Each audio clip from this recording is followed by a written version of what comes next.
Quero saudar a todos com a paz do Senhor Jesus. Apocalipse capítulo 2, versículo 10, parte C. Ser fiel até a morte e dar-te-ei a coroa da vida. Quando o Senhor Jesus apareceu ali e conversou com João na ilha de Patmos, quando ele foi arrebatado até o terceiro céu, o Senhor falou muitas coisas para ele, mandou que ele escrevesse as 7 cartas para as igrejas da Ásia Menor, para os anjos ou pastores ou líderes, mas algo que ele disse para João que chamou muito a minha atenção foi: ser fiel, ser fiel. Mas até quando? Até a morte. E aí sim, caso você seja fiel até a morte, Jesus disse: eu vou te dar a coroa da vida, que é a vida eterna. Amados, estamos vivendo em um mundo totalmente contextualizado com violência, com mentiras, com corrupções generalizadas.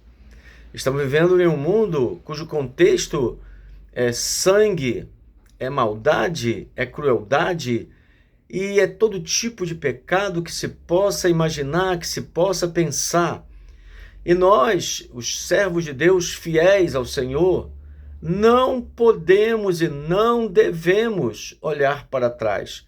Certa ocasião, o Senhor disse: aquele que põe a mão no arado e olha para trás não é apto para o reino de Deus. Olhar para trás significa as práticas antigas, aquelas que Deus ficava chateado conosco. Agora, observe, em 2 Coríntios 5,17, se alguém está em Cristo, nova criatura é. As coisas velhas já passaram, eis que tudo se fez novo. Há algo que na nossa jornada cristã chamamos de desgaste. O que é desgaste? É exatamente o dia a dia da nossa vida, os problemas que surgem e nós temos que enfrentá-los com a mesma disposição, com a mesma fé, com a mesma coragem, com a mesma ousadia. Por quê? Porque estamos vivendo em um mundo cruel. Muitas das vezes, talvez nós pensemos: será que nós estamos agora em 2025 no tempo dos vikings? Sim, o tempo dos vikings voltaram. Por quê? Porque a maldade, a crueldade, o derramamento de sangue continua. No Brasil, por exemplo, nós sabemos que a ausência do Estado gera o aumento da criminalidade. Sim, e essa ausência ela é proposital, porque há, de certa forma, uma bandidolatria e há também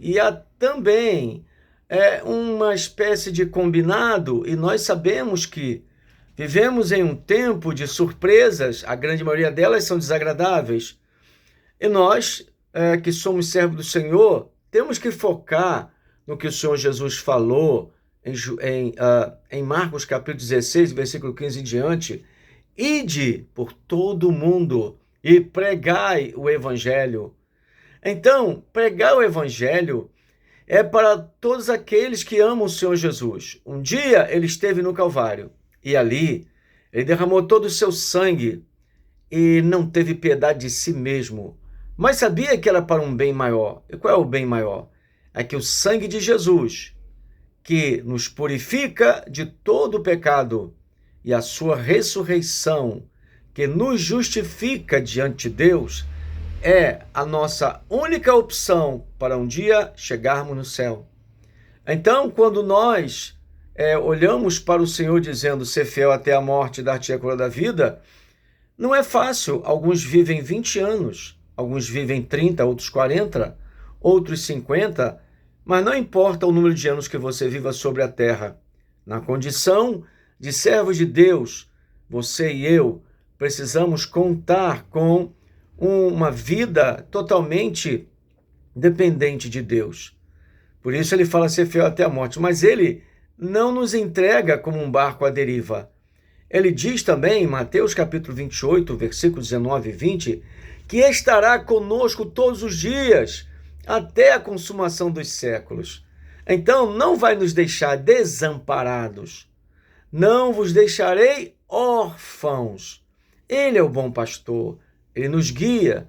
Interessante também notar que, para aquele crente que é salvo, que tem compromisso com Deus, ele pôs o seu Santo Espírito para habitar nesse crente. 1 Coríntios 3,16. E também, João capítulo 14, versículo 23, o Pai e o Filho também habitam no crente salvo, porque temos um só Deus em três pessoas. Então, Pai, Filho e Espírito Santo habitam no crente salvo. Infelizmente, não habita em todo crente, não habita. Habita no crente salvo, aquele que tem compromisso com Deus, aquele que é guiado pelo Espírito Santo, conforme Romanos capítulo 8, versículo 14. O Espírito de Deus, a vida eterna, o nome escrito no livro da vida, é só para o crente que vive na presença de Deus, conforme João capítulo 3, versículo 3, aqueles que nasceram de novo. É somente para aqueles crentes que vivem segundo a realidade de Hebreus 12, 14. Segui a paz com todos e a santificação, sem a qual ninguém verá o Senhor. A santificação é exatamente a manutenção ou manter-se regenerado o tempo todo. Você estava regenerado na segunda, mantenha-se regenerado na terça. Estava regenerado na terça, mantenha-se regenerado na quarta, quinta, sexta, sábado, janeiro, fevereiro, março, abril, até dezembro, 2024, 2025, até o fim da sua vida, ser fiel até a morte. Então, vigie com sua boca, por exemplo. A Bíblia fala em Provérbios 4, 24, desvia de ti a tortuosidade da boca e alonga de ti a perversidade dos lábios. Um crente que na hora que está chateado, começa a falar aquelas palavras que até Deus tampa os ouvidos, esse crente não está dominado pelo Senhor. Ele tem um domínio muito parcial do Senhor, mas ele também ainda deixa a carne dominar a sua vida. Por isso que, quando nós somos trabalhados pelo Espírito Santo, o Espírito Santo produz um novo homem, uma nova criatura, para sermos imitadores de Cristo. Cristo falava palavrão? Com certeza não. Se alguém pensa que falava, está equivocado. Olha só, Paulo fala em 1 Coríntios 11, 1, sede meus imitadores como eu de Cristo. João, o apóstolo, também fala em 1 João 2,6, aquele que diz que está nele também deve andar como ele andou. Olha que coisa linda, andar como ele andou, imitar Cristo. Nosso referencial é Cristo. Não adianta nós olharmos para outro referencial, não existe. A Bíblia só apresenta um referencial, e esse referencial é o nosso único fundamento. 1 Coríntios 3,11, porque ninguém pode pôr outro fundamento, além do que já está posto, o qual é Jesus Cristo. Sobre este fundamento, o Senhor Jesus, nós construímos uma fé sólida, robusta, forte, que nos dá condições e suporte para enfrentarmos qualquer desafio que venha confrontar a nossa fé. Porque sem fé é impossível agradar ao Senhor. Hebreus 11, versículo 6. E em Hebreus 11, versículo 1, a fé é o firme fundamento das coisas que se esperam e a certeza daquilo que não se vê. É impossível nós vivermos sem fé em Deus, sem fé em Jesus. Hebreus 10, 38, mas o justo viverá da fé.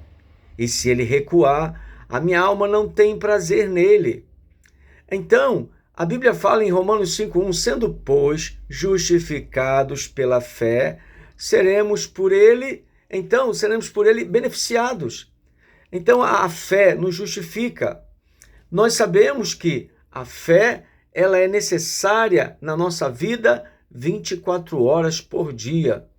Quando você e eu, quando algum crente não tem fé para enfrentar certas situações, então começa a vir uma espécie de pânico. O medo toma conta daquele crente e ele começa a ficar desestabilizado emocionalmente e psicologicamente. Quando você confia no Senhor de todo o teu coração, você se lembra daquele versículo, ainda que eu andasse pelo vale da sombra da morte, não temeria e não temerei mal algum, porque tu, Senhor, estás comigo, a tua vara e o teu cajado me consola. E ele refrigera nossa alma e prepara uma mesa de vitória na presença dos nossos inimigos. Deus é fiel. Vocês se lembram o que Deus fez na vida de Davi quando ele foi enfrentar Golias? Havia uma incompatibilidade de força física, de altura, de experiência de guerra muito grande. Davi era inferior, humanamente falando, em todos os sentidos. O gigante Golias, quase 3 metros de altura, músculo puro, cheio de armaduras, não tinha condição de Davi vencer. Se uma pessoa for totalmente natural e começar a ler essa história, essa passagem bíblica, ela não vai acreditar. Porque ali, como pode uma pedrinha numa funda bater na testa do gigante e matar o gigante, depois ainda decapita, tira a cabeça fora do gigante? Irmãos, se você crê em Deus, no Deus de Davi, que fez ele vencer Golias, se você crê no Deus do profeta Elias, que pegou a capa, feriu as águas do Jordão e elas pararam, se você crê no Deus de Moisés, que pegou a sua vara, encostou no mar e ele se abriu, um vento oriental começou a soprar durante toda a noite e pela manhã, todos os israelitas passaram sem molhar os pés. Esse Deus é o Deus do qual eu estou falando. Agora, em 2025, esse Deus é o mesmo. Ele não mudou em nada. Esse Deus que operava maravilhas continua. Agora, por que será que está tão escasso vermos os milagres de Deus? Porque muitos crentes estão se contaminando com o mundo. Muitos crentes estão se contaminando com o mundo e construindo conceitos que não estão alinhados com a palavra de Deus. E por isso eles perdem o quê? Perdem unção, perdem autoridade, perdem poder. Aí você vai para a igreja, é muito barulho, é muitos cânticos, até algumas igrejas, uns pula-pula estranho, né? Que eu não sei por que aquilo. Aí quando você vai ver, onde estão os milagres? O batismo no Espírito Santo. E muitos crentes, cada dia que passa, mais e mais mundanos. São todos? Não, mas muitos estão aderindo a esse movimento de secularização da sua vida, de mundanização.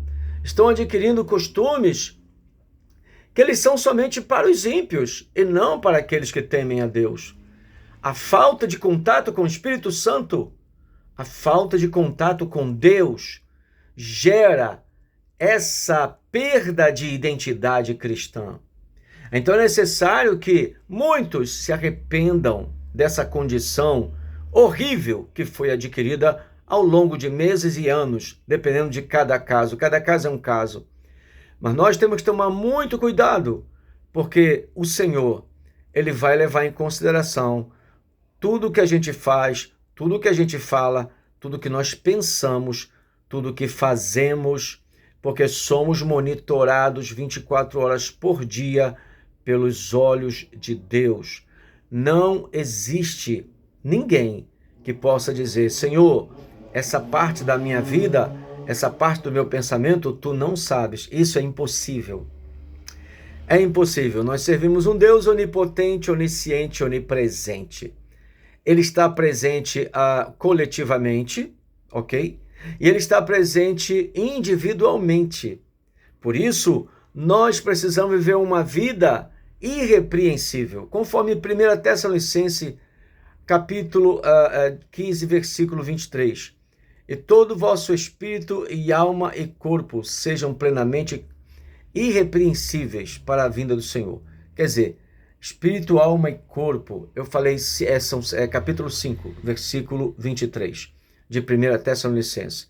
Por isso nós precisamos de viver uma vida irrepreensível no espírito, isto é, a área do nosso raciocínio, das decisões que tomamos, na alma, a área dos nossos desejos, e no corpo, esse corpo que você tem, que eu tenho, esse corpo, Romanos 12, 1, rogo-vos, pois irmãos, que apresenteis os vossos corpos em sacrifício vivo, santo e agradável a Deus, que é o vosso culto racional.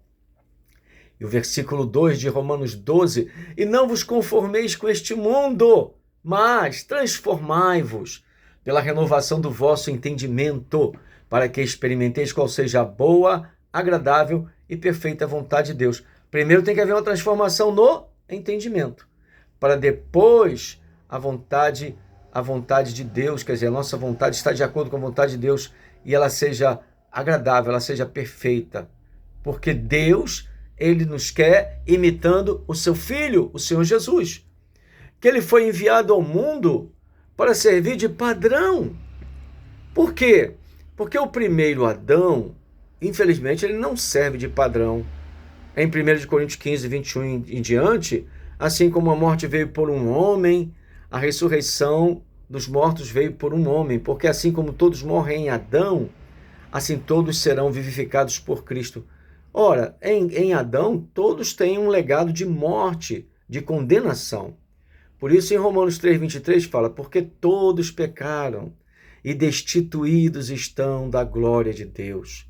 Mas, graças ao bom e eterno Salvador, o Senhor veio ao mundo para ser salvador daqueles que estão indo em direção ao inferno. Colossenses 1, versículo 13, fala para aqueles que já são salvos. Ele, Jesus, nos tirou da potestade das trevas e nos transportou para o reino do Filho do seu amor. Nós fomos transportados para uma condição melhor. A partir do momento que nós entrarmos na presença de Deus, o Senhor Jesus vai trabalhar em nós para produzir em nós uma cópia dele. É como se você pegasse agora um documento qualquer e pusesse em uma copiadora e dissesse, eu vou tirar 100 cópias ou 1000 cópias. Cada cópia daquela será exatamente igual à matriz que você colocou na copiadora. Jesus é a matriz. A copiadora que produz pessoas iguais a Jesus chama-se Bíblia Sagrada. A Bíblia Sagrada é a copiadora. Por isso o Senhor Jesus falou em João 5,39, examinais as Escrituras, porque vós cuidais ter nelas a vida eterna, e são elas que de mim testificam. A nossa vida sem Bíblia é como se a nossa vida estivesse sem oxigênio. Se você ficar sem respirar, você morre asfixiado. Se você é crente e não liga para a Bíblia, não estuda a palavra, não medita na palavra, você está asfixiado espiritualmente.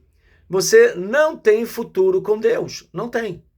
Não existe essa possibilidade. Você precisa de estar em contato com a palavra de Deus. Pois a palavra de Deus, conforme o Salmo 119, versículo 105, é lâmpada para os nossos pés e luz para o nosso caminho. E o mesmo Salmo 119, versículo 11, escondi a tua palavra no meu coração, para eu não pecar contra ti. A palavra de Deus faz você evitar o pecado. A palavra de Deus te prepara para você andar na presença do Senhor. A palavra de Deus, ela constrói convicções que dão condições a você e a mim de vivermos uma vida dependente de Deus e na orientação do Senhor. A palavra de Deus, ela realmente nos fortalece e ela nos alimenta espiritualmente. A palavra de Deus, ela nos prepara para enfrentarmos os Golias das nossas vidas. A palavra de Deus nos faz atravessar o Jordão pisando na areia sem molhar os pés, porque a palavra de Deus, ela abre caminhos que nós nem imaginamos dentro do nosso entendimento, dentro das nossas vidas. A palavra de Deus, ela produz em nós esperança. E a palavra de Deus, ela nos mostra que Deus nos faz muitas promessas. E uma delas é a vida eterna. João 17, versículo 3. E a vida eterna é esta, que te conheçam a ti só, por único Deus verdadeiro, e a Jesus Cristo, a quem enviaste. Então, eu quero que você, meu irmão, você, minha irmã, lembre-se, ser fiel até a morte para receber a vida eterna é um compromisso. O desgaste do dia a dia, ele é natural. O Senhor Jesus, em certa ocasião, falou, no mundo tereis aflições, mas tem de bom ânimo.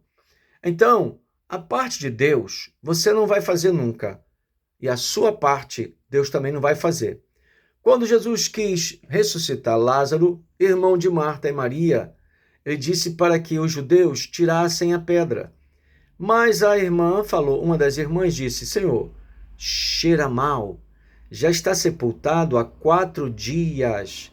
Irmão, qualquer pessoa que morre depois de 4 dias, no 4º dia, você não consegue chegar perto porque está fedendo demais.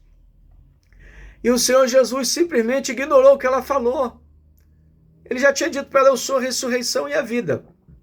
Mandou que tirassem a pedra. Olha, a nossa parte é tirar a pedra que nós colocamos. Quem colocou aquela pedra ali? Foram os judeus.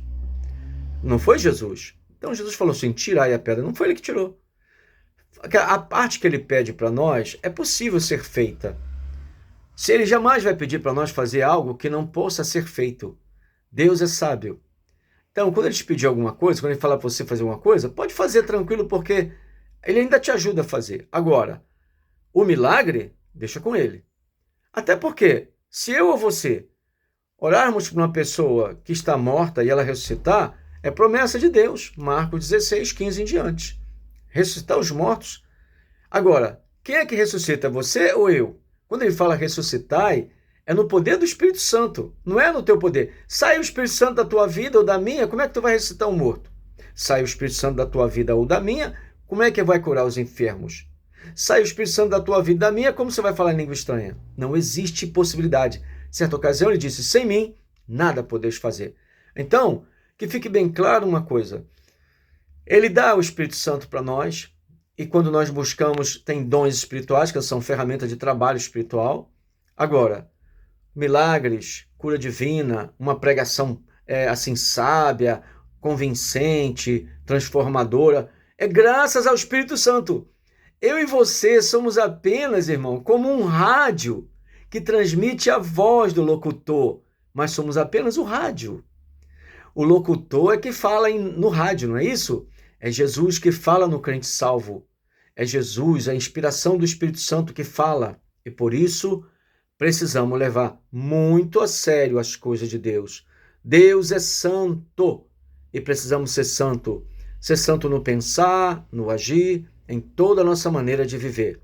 Porque é desse modo que Deus irá nos honrar. Eu sou o pastor Antônio Carlos, o meu e-mail é trabalhandoparosenhor@gmail.com. Você poderá, sim, fazer alguma pergunta através do e-mail que eu te dei, trabalhandoparaosenhor@gmail.com. Deus em Cristo te abençoe. Por bondade, o meu canal precisa do seu apoio. Faça um comentário, compartilhe, entendeu? E dê um like, vai ser muito bom. Deus te abençoe. Lembre-se que o Senhor está de olho em mim e está de olho em você. Então, tenha um bom comportamento diante de Deus, para que no dia que você fechar os olhos ou houver o arrebatamento, você verá Jesus. Se lembra daquele louvor? Verei Jesus como Ele é, sua voz suave me chamando, no momento feliz, e voarei com asas de águia e subirei às alturas. Aleluias! Glória a Deus! Bendito seja o nome do Senhor. Eu me emociono quando eu penso em Jesus, quando eu penso no céu. Eu quero que você seja sensível também, porque o que tem que nos sensibilizar são as coisas do céu. Por isso Colossenses 3, versículo 2, está escrito: pensai nas coisas que são de cima. Aleluia! Glória a Deus! Que Deus em Cristo te abençoe e que o Espírito Santo te guie todos os dias da tua vida, te livre de todo o mal, te livre das doenças, te livre das maldades, das balas perdidas, dos assaltos e de toda sorte de males. Que Deus te proteja. É o meu desejo para você que está me vendo, que está me ouvindo, em nome de Jesus.